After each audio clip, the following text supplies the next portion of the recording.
Hey guys, I'm Kendra.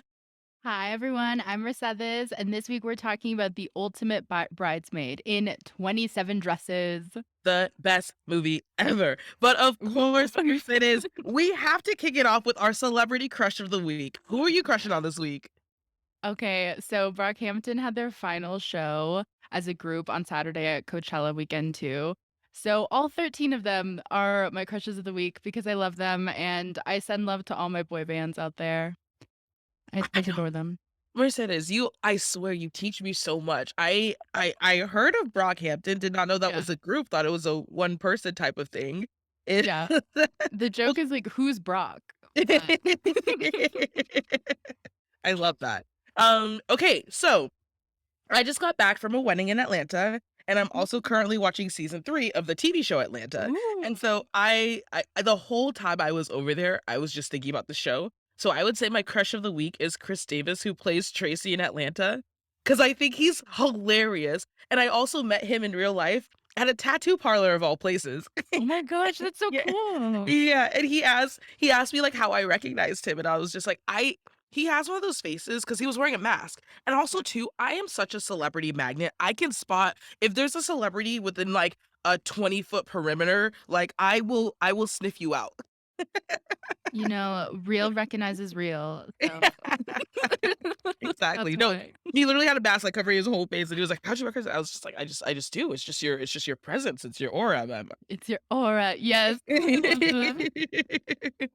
All right, guys, we are going to swing into the TLDR. This is just a time where we like to recap the movie for anyone who has not seen it. Warning, there are spoilers ahead, and if you have not seen this movie, you can stream it on HBO Max. Mhm. All right, let's get into it. So, okay, from a very young age, Jane, played by Katherine Heigl, has understood that the one thing she's good at are weddings. Thank goodness for that because she's in a ton of them, even multiple on the same day. See, Jane has a lot of friends and is constantly a bridesmaid. At one of her weddings, she meets Kevin, played by the ever so handsome James Marsden, who Yes. is a journalist who writes about, you guessed it, weddings. Just a fair warning, I'm going to be using this word a lot, so just prepare. Uh, Kevin is actually a cynic, though, and doesn't believe in love. And his cynicism just really challenges Jane, especially because she herself is in love with her boss, George, played by Edward Burns. It's the classic story of unrequited love, though. Like, he's not interested in her. It's a whole thing. Things take a turn for the worse when Jane's younger sister, Tess, played by Malin Akerman, comes into town. Tess is just so beautiful, and it takes absolutely no time at all for George to fall in love with her. Bad news for Jane, though, because now she's stuck planning her sister's wedding to the man she loves. The one constant in Jane's life, though, is Kevin's annoying presence. Like, he's just always showing up when he's least wanted. He sees Jane as a ticket to get out of writing the commitment section and starts to draw closer to her to write a story about her. So when George and Tess get engaged, Jane starts seeing Kevin even more because it turns out he's writing a story about their wedding, too. The more time the two spend together, though, the more Jane starts to let loose and open up, but maybe too loose because while caught in a storm and after a few drinks, Kevin and Jane do the dirty, only for everything to blow up when Jane discovers the article he's written about her.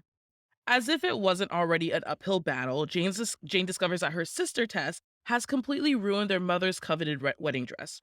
This is a turning point for Jane. She learns to stand up for herself. She exposes her sister to George, forcing him to call off their wedding. She confesses her feelings to George and at the same time realizes that her true feelings lie with Kevin. So finally, after being a bridesmaid 27 times, Jane gets to finally be the bride.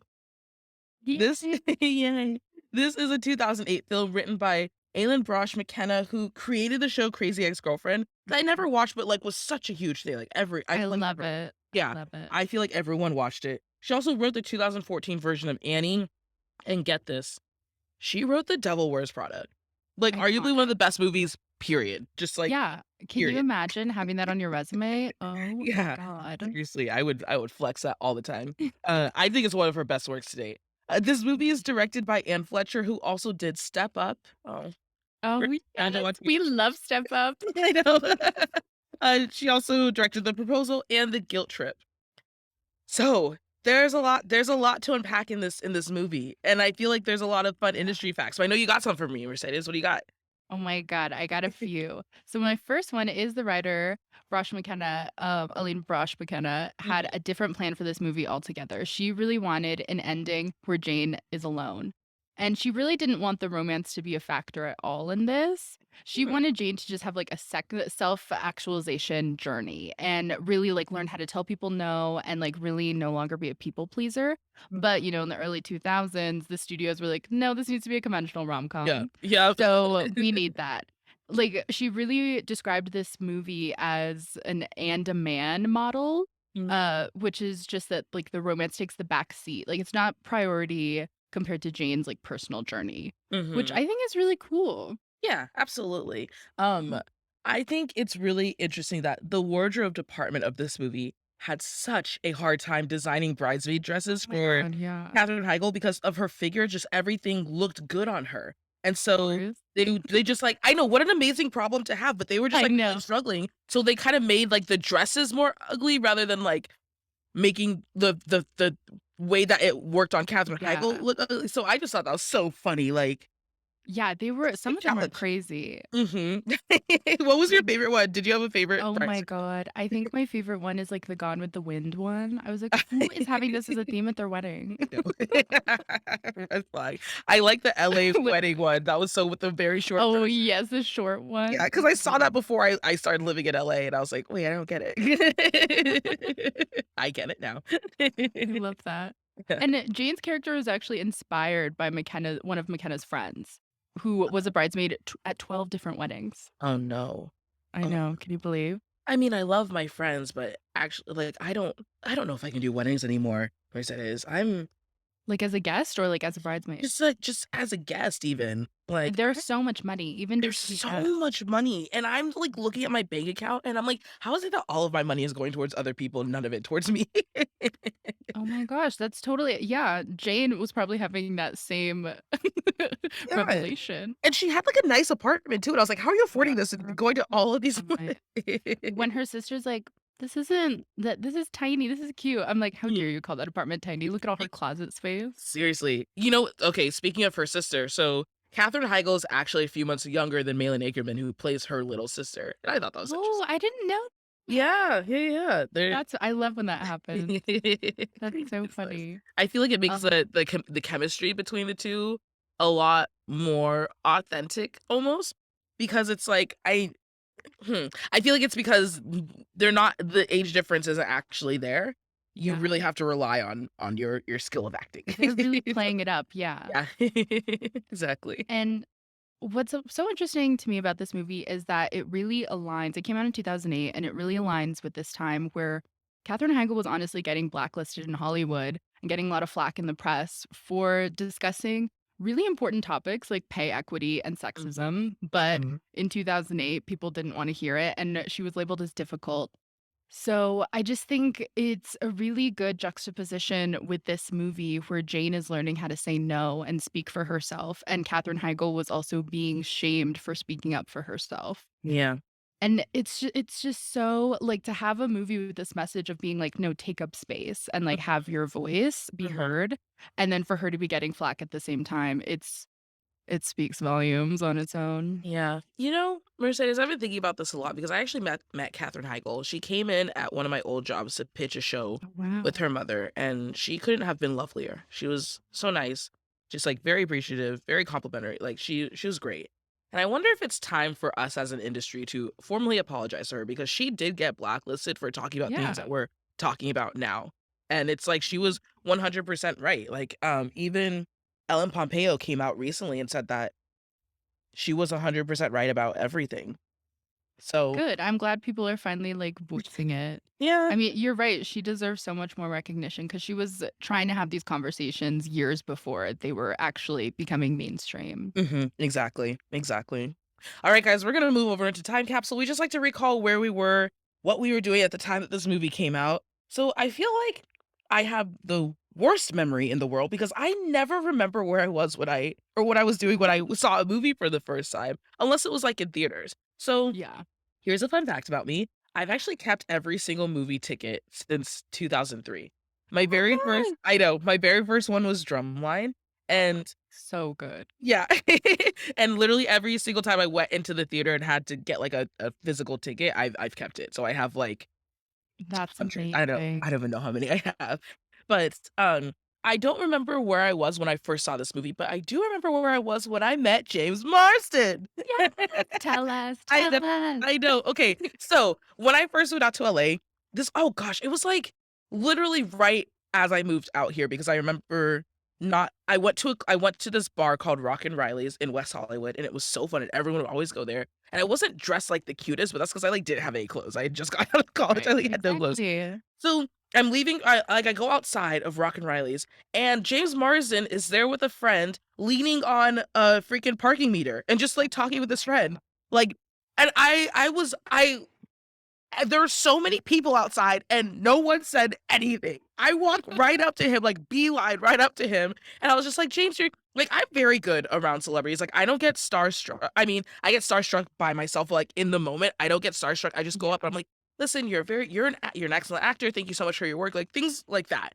Yeah. He was so nice, and we ended up talking, and I told him that I had just graduated from Syracuse University. Turns out he's an Orangeman, he's a Oh my fan. Yeah, gosh. he, like, really liked our basketball team or our football team, and so he talked with me about that for a little bit, and I got a picture with him, and he just has the best smile in the I, like, am pregnant thinking about his smile. He is so beautiful.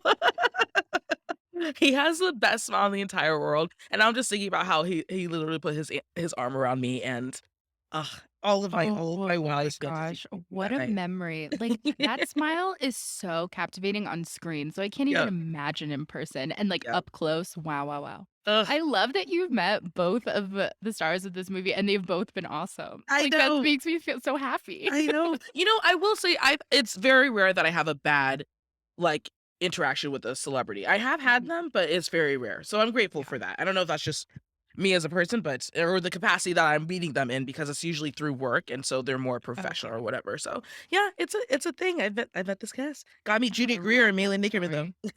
Oh my I love Judy Greer. I read her book, and I just adore her. No, she wrote a book. See, another thing you taught me today. Yeah. Another thing. So where were you when you saw this for the first time? So I was 12 when this movie came out. I was in 6th grade, and I've loved it since middle school. Anytime it was on, because it was one of those that would play on like E and ABC Family all the time. Yeah. I'd watch it like any Saturday that it was on.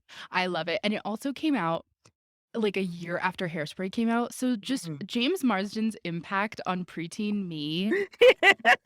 So at, like, such a peak moment where I was just like, "I love you." Yeah, Like, like, you yes. just, like, don't even know, like, how to, like, feel because 'cause you're just, like, so overwhelmed by your own emotions. I love you. I love that. Okay, if we were talking about what else we were doing in 2008, so that was my sophomore year of high school, which arguably was my hardest year in school. I was taking AP World History, and it was just kicking my butt, but also that was the year that I took driver's ed. So this is kind of a long story, but I have a point to it, I promise. Okay. Yay. So I had the biggest crush on this guy named Gabe. I sat next to him in driver's ed, and I've just been thinking about him a lot lately because I used to write about him every single day in my diary. And I cannot find that diary to save my life, Mercedes. And I'm worried that it's like a diary that I had that I intentionally ripped up. And I'm worried that it was like all of my entries were in that diary. And Oh, no. I'm gonna be really sad if that's true. If that's the case. Um, so the thing is, I was in this, like, friendship trio with Gabe and then my best friend at the time, Paige.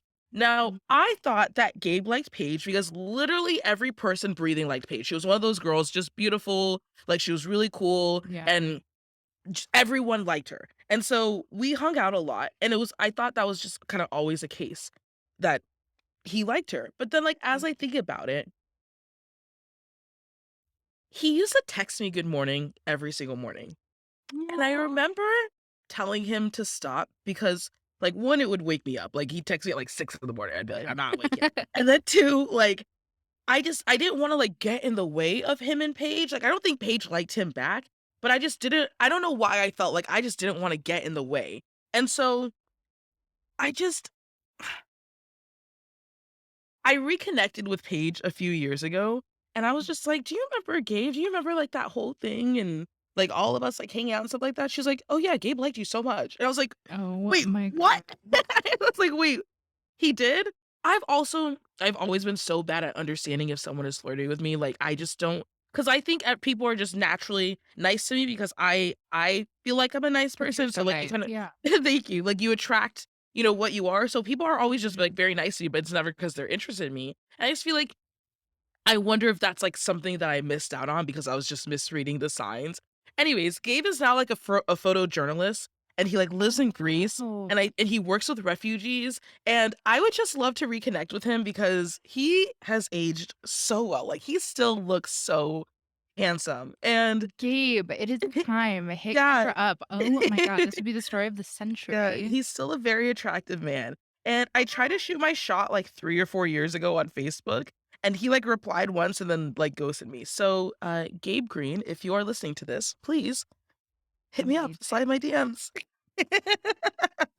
It's I just always use those it's so funny, like, when you have a crush and then you find out years later that you're just like, "Oh, I was so dense. yeah. Like, how did I not know?" Like, "What?" And you're like, "Yeah, no, everyone knew." See, now I'm wondering if a lot more people have liked me in the past than I have thought myself. Do you ever I'm think that? sure, Kendra. I don't I feel like know. there's always more people that like you than anyone thinks, because think about how many times you shoot your shot versus when you don't, you Mm, know? mhm. And I think that ratio is pretty similar with a lot of people, because people are afraid of rejection, especially when you're younger. Yeah, that's very true. That is very true. Oh gosh. Okay, do you remember what you were doing? Like, where were you were in I 2008? How old were also you? have a story, Kendra, Oh, okay, let's hear it. This and is I this is I story time. rarely have a story. That's okay, I'm Um, ready. so I was in 6th grade, and so this movie came in January, and this story takes place in, like, May, like, end of 6th grade. I had a Yeah. major crush on this boy at school. We were friends, we had a lot of classes together. That's always the way. It's like the one you have all the classes with, you're like, "I see you all the time, I like you." Yeah, yeah, yeah, yeah. And I was majorly crushing, and then so my school, we would have beginning of the year camping trips and then end of the year camping trips some years. So in 6th grade, we had an end of the year one at the sand dunes in Colorado. Oh. And at sand dunes, he started dating a different girl in my grade, and who I didn't really know well at the time, and I was so bummed. And I went home and I listened to Teardrops on my guitar 42 times that weekend. Oh, And you may be asking, Mercedes. "Mercedes, how do you know the exact number?" I tallied it. I tallied it Go on. because so I'd remember, because I wanted it to be an accurate depiction in the future movie about my life. That's That's what I was planning. Mercedes, you are a character. You are a Yeah. whole character. If there's one thing I am, it's cinematic and dramatic. Like, I know. And like, so many things I'll do, I'm just like, "This would be so good." And I just wanted it to be so accurate. And I was like, "This would be such a good scene in the movie about my life." Like, I remember planning it out. And I think I wanted to be like perform heartbreak more than I was actually sad, because it was Mhm. 6th grade. Like, I don't think I was that distraught, but I do remember just being a little bummed. Isn't that so funny? Oh my gosh, that's so funny, but also sad. I feel you. Like I feel the younger version of you, the pain that you were in. Like Mhm. middle school crushes honestly just felt like the end of the world. Yeah.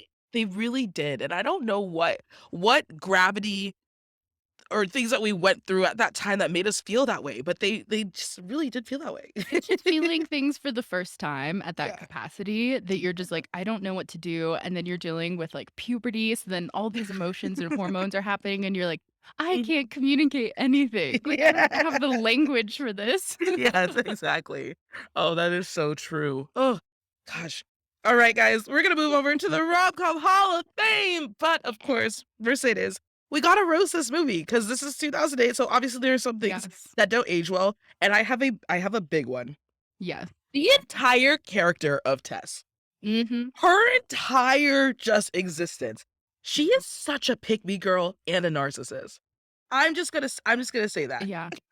I think she's Offensive on all accounts. on I all accounts. ugh, did Yeah. not like her. And it's just so funny because we didn't have a word for the type of girl that she was back then, but you know those girls who are just like, "Ugh, I don't know why women don't like me. Like, I'm Yeah, such she a." literally said, she's like, "I've never had any girlfriends." And I'm like, "That's a red flag." Like, if Yeah, I meet a woman who, like, has never had any friends who are women, I'm like, something needs to some therapy needs to happen here. exactly. And she's just like, "I'm such a guy's girl." And okay, I'm so behind, but I'm just now on the last episode of Love is Blind season 2. And she just reminds me of Mallory because Mallory, I feel like, Oh is my also such a pick me god. girl, right? Okay, I'm glad I detected that. Mallory is such a pick me girl, and it drives me insane. But she's Mallory, when but she's like, "I'm a guy's girl," I was like, yeah. "No, roll Yeah, my I eyes." know, I know. It's, like, so annoying, but I also feel like okay, I think she is a grandiose narcissist. I have done a lot of research on narcissistic personality disorder, and then just narcissists in general, because there's a psychologist on YouTube I really like.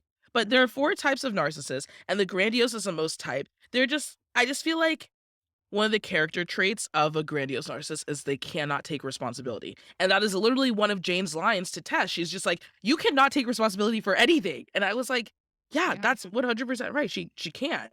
And it's just like I I just don't understand how you are going to lie your way into a marriage. No, Like, I'll how did never she think that was gonna end? She didn't think about the end at all. She was Yeah. just thinking about herself. And like from the beginning, her like first comment to Jane is like, "Oh, I'm the same age mom was when mom got married." And then immediately she finds this guy who's like willing to marry her Mhm. and is just like hooked on that. And Yeah. then will do like anything. And then oh my god, the way she treats Pedro, Yeah. the boy, oh Yeah. my god, cleaning their apartment, I I was know. livid. And just like, I don't know, she has so many just like horrible qualities. And at the end, it's like nothing was like really redeemed and like no lessons were really learned. Like Yeah. Jane apologizes to her for Mhm. taking care of her. Yeah, exactly. And I it's also hate too, that. like, we're supposed to, like, you know how she gives that whole speech to George at Jane's wedding, Yeah. and she's like, "I have a roommate." Okay, is that supposed to make you redeemable now that you live with a roommate? Like, what? Yeah. That's not impressive. Join the club. It's not impressive. It is not impressive. Speaking of, I just the relationship between Jane and Tess, like, I don't fully understand just because I have a sister that I'm not close with, but I Mhm. will say, if we're talking about quotes, like, my favorite line is when Jane says, "That was yesterday. Today you're just some bitch who broke my heart and cut up my mother's wedding dress." I was Iconic. I know, I was applauding after she said that. I was like, "Come on, Jane, come through." Yes. I'm like, Jane, come on, say something. Like, stand Mhm. up for yourself. Like that. I'm so glad that it finally like hit her to like say something to her. Yeah, exactly, like, that was the breaking point. She was just like, Yeah. "No, I cannot handle this." Oh Yeah. my god, that was a nightmare. What she did to the dress. Oh, Ugh, it was I know. crazy. She was like, "I saved you all the other pieces, bitch." Yeah. So I don't want your scraps. Are I you know. kidding me?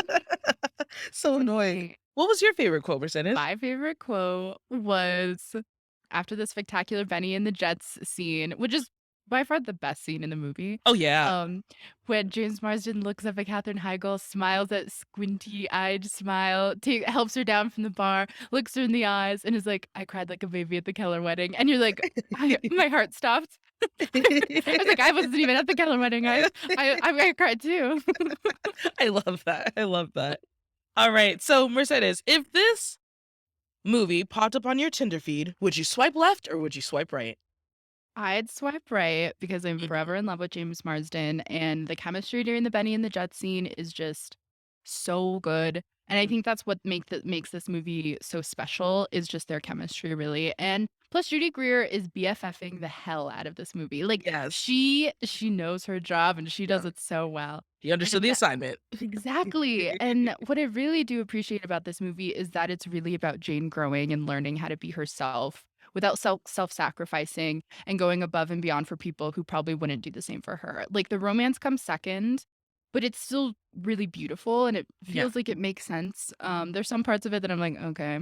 Mhm. But overall, I just like love that it's about Jane's journey. And I appreciate this movie like goes against the grain and really shows Jane's extreme generosity Mhm. as a flaw, where, like, so many movies, it's shown as such a positive trait, and, like, women are applauded for going above and beyond for people who probably don't need it, so then it's become this behavior that feels sometimes, like, conditioned or, like, a default for Mhm. some women to have, and it's, like, almost this expectation that, like, "Oh, you need to be so selfless that it, like, hurts you almost." Yeah. Where here it shows you that that's actually not good for you, and being selfish is a positive. Mhm. And learning how to say no is important. Yeah, absolutely.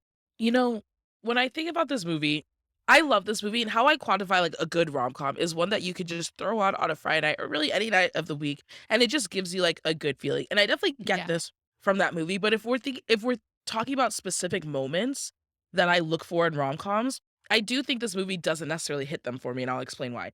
I feel like if Mhm. this were to pop up on my Tinder feed, I would do that thing where I exit the app and then hope it doesn't pop up back in my feed, just because I've seen this movie a million times, and as much as I love James Marsden, I have a really hard time with cynics. It's because I'm a total and complete optimist. I'm also an empath, so I really feel what other people are feeling, and it would be hard for me to feel that many negative emotions consistently, right? Mhm. My ex was a huge cynic, and he would just, like, suck the life out of me. So I just feel like cynics really take the energy out of the room and just, like, suck all the fun and goodness out of every situation, and so to hear him complain and complain throughout the film is really hard for me. I also wouldn't classify this big moment as, like, one that stands out in rom-com history just because, like, I liked her speech. It was kind of mediocre, and the moment didn't get me, like, it didn't make my heart melt like how other like, okay, like, Just Friends, like, the ending with Ryan Reynolds and Amy Smart, Yeah, like, that yeah. one makes my heart completely melt, and that is something that I really look for in rom-coms. I want to feel that, like, love because that's why I watch them. And I just, like, I love how it ends with all the bridesmaids there for Jane on her big wedding, but also it's so interesting how we never do a deep dive into any of these friendships that she has. Like, she mentions that she has a lot of close friends, which I can relate to because I have a lot of close friends, that's why I go to so many weddings, but also, like, the only one that we see her with is Casey. We don't see her, like, even talking on the phone to other people or anything like that, Mhm. and they made her seem like she just had no social life, but obviously, she does if all of these people are asking her to be in her wedding, like, she has a social life, so I would've liked to have seen that more and kind of gotten to know that side Yeah. of Jane more, you know? Yeah, it feels like most of those friends were really just like they knew that she'd be good at being a bridesmaid and like do Yeah. her jobs and then be like, "Oh yeah, I'll have you on. Like Yeah. I need you for this."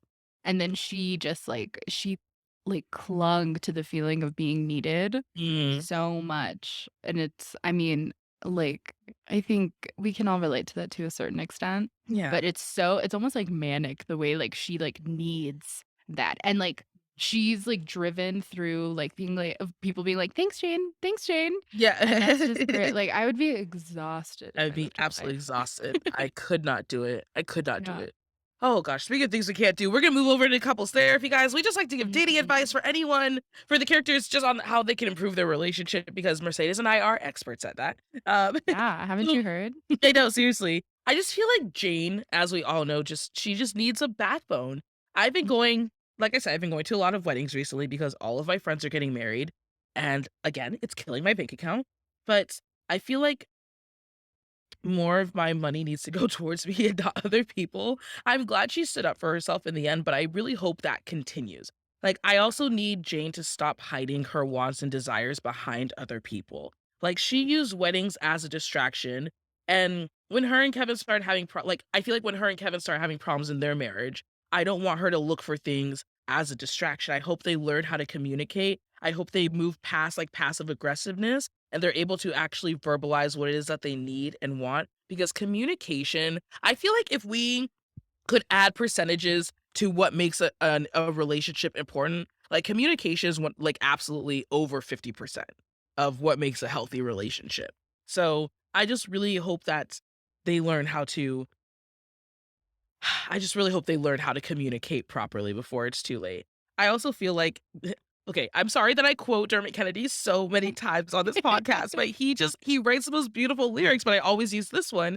But he has a lyric that says love is not designed for the cynical. And I feel like that line was written for Kevin. I know that he's been hurt and I know that it probably hurts so badly to watch your fiance leave with your roommate from college. But that is something you cannot carry into another relationship because each person is different. And I just hope that he does not project that hurt and pain of his last relationship onto Jane because she's a good woman. She doesn't deserve that. So I hope that Yeah. healing happens for him. I love that advice. So, so good. My advice is really along the same page. I mean, for Kevin, he is cynical and we know it comes from this major heartbreak. Mhm, But I think for him, it's really about just trusting his own feelings and also trusting others mhm, and like trusting that they have like good and genuine intentions, mhm. which is important for us all. I think both these characters are oddly relatable. They're both two extremes, but I think they are incredibly relatable because Yeah. one has this deep rooted fear of being hurt. So he has this like really hard exterior. Mm. I mean, and like most of his criticisms of the wedding industry, valid, you know? Like, but also like I totally understand like cynics are completely draining Mhm, and it's not fun to be with them 24/7.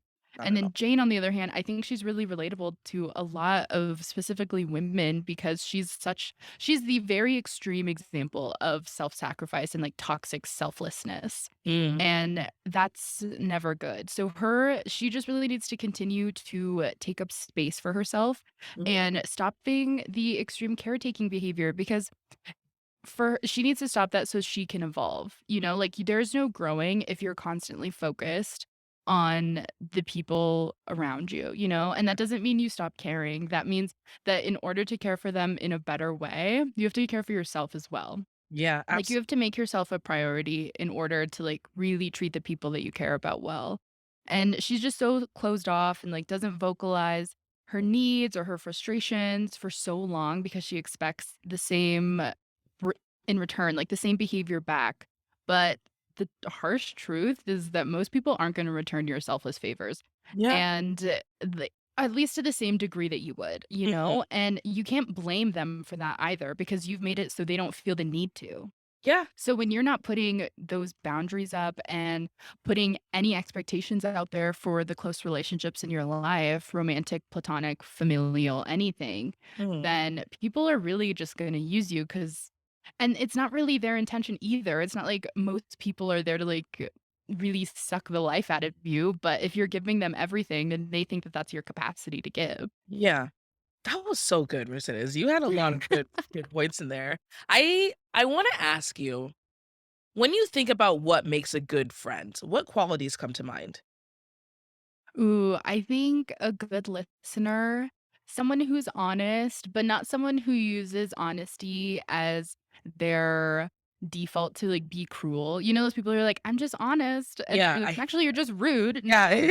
Like, but I don't know. I think about my closest friendships and they're people who will really like call me out when I am kind of a little like in like a delusional state of being like, I'm the victim. They're like, actually, no, girl, you're not. Yeah, Let's really yeah, think about this. And so they'll call me out on things. And then, but they're also completely supportive of like everything like all of my goals and everything I want to do. And yeah, that's so amazing. And I just think a good listener. yeah. I think of selflessness, and I'm starting to think that way because over the years, I've lost people that I thought were going to be in my life a lot longer. But I also, too, I think what makes a good friend is understanding that there are going to be seasons in your friendship where one person is going to need you, is going to need the other more than they Yeah. have before. And that won't be forever. That will just last, like I said, for a season.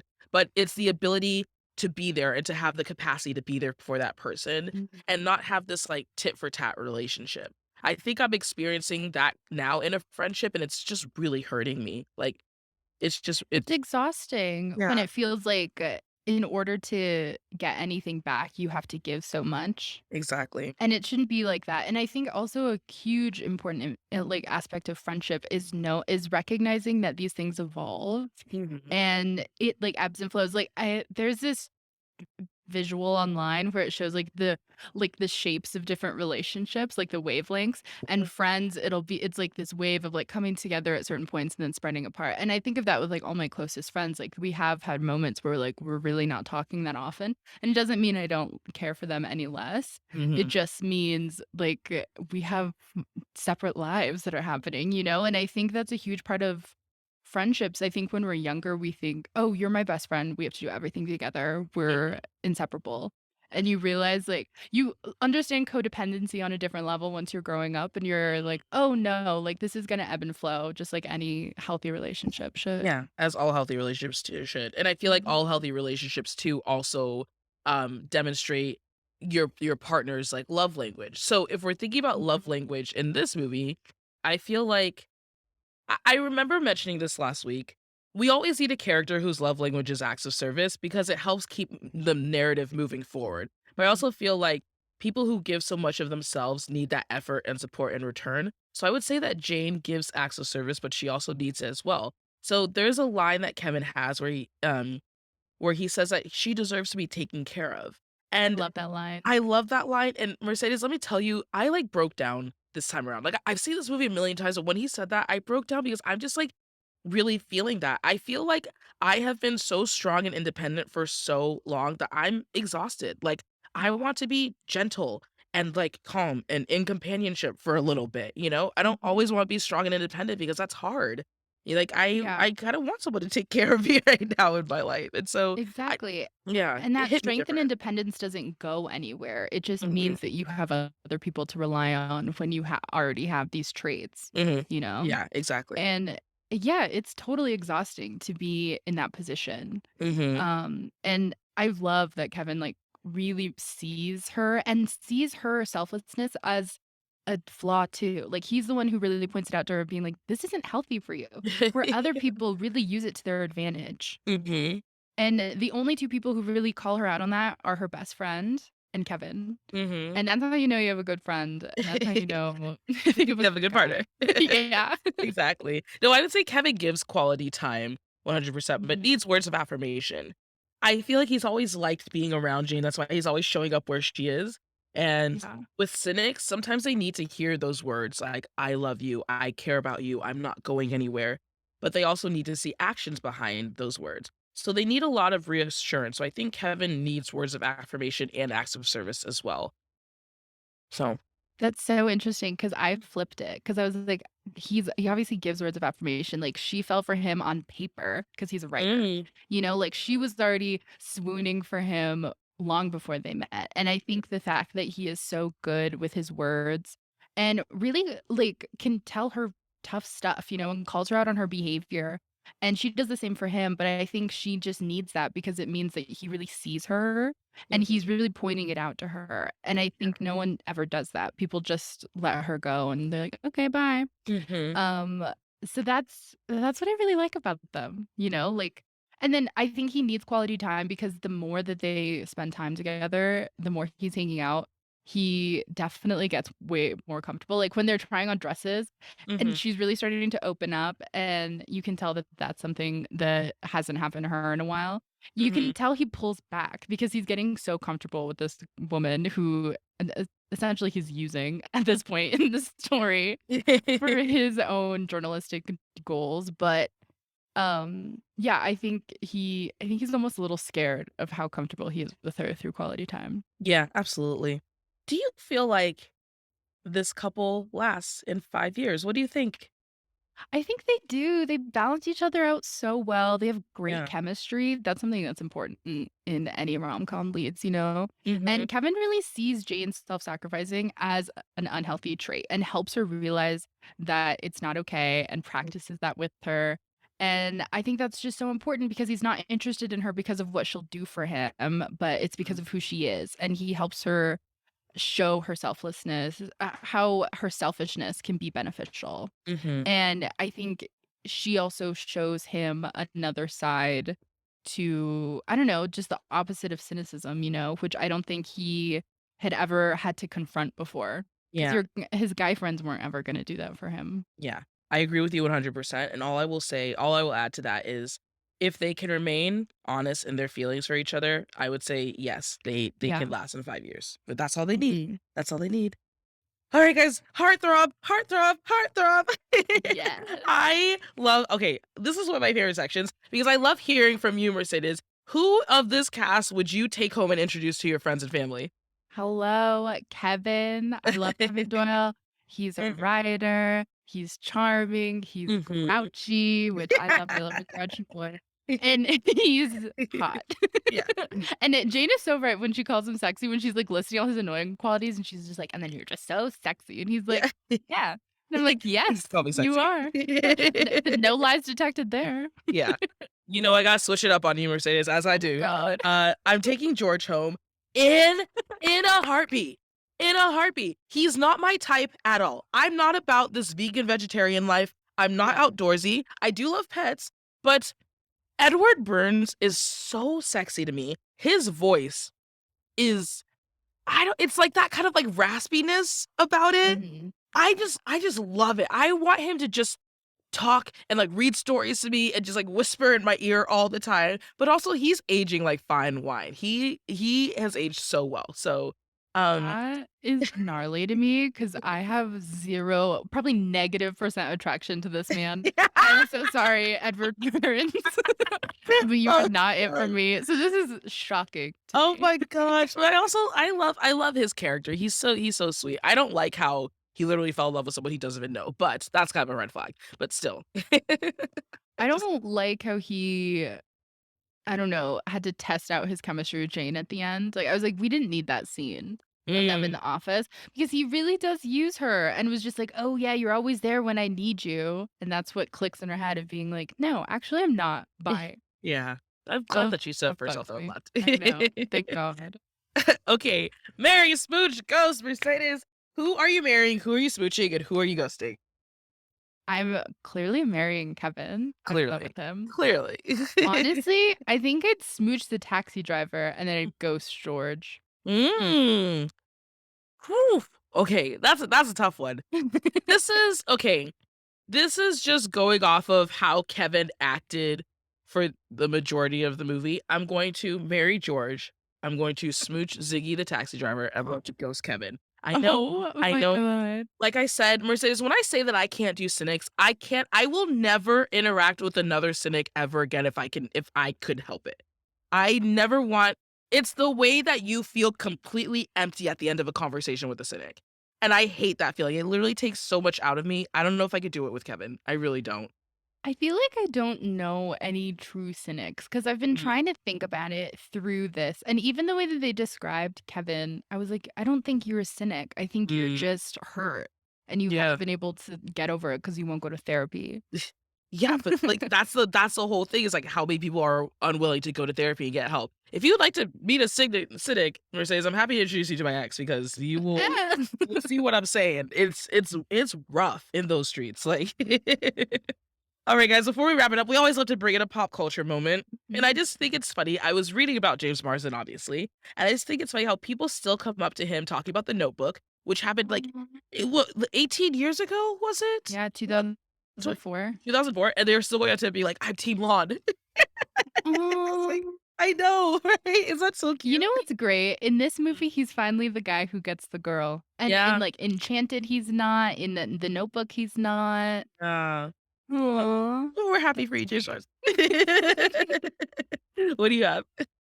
Oh my gosh. So Melora Hardin, who plays Kevin's editor, Mhm, so she also plays the editor-in-chief in The Bold Type, the Freeform show, and I kept thinking about how these things must exist in the same universe, like, this is canon now, mhm. because she's an editor in one and then editor-in-chief, like, and then The Bold Type came out, like, years later, so that would have been her promotion anyway. Ah, Amazing. that's so cool that you think like that. That is really cool. I would have known, that's awesome. I also too I'm really looking forward to, the sequel to Enchanted, Disenchanted. We talked about this last week, but it's coming out soon, and I'm really looking forward to I'm excited to see how they spin that, how they do that. Yeah, and it was filmed in your favorite country. It was fun. Really. I Yeah. stop. Mhm. Stop. Ah, It was.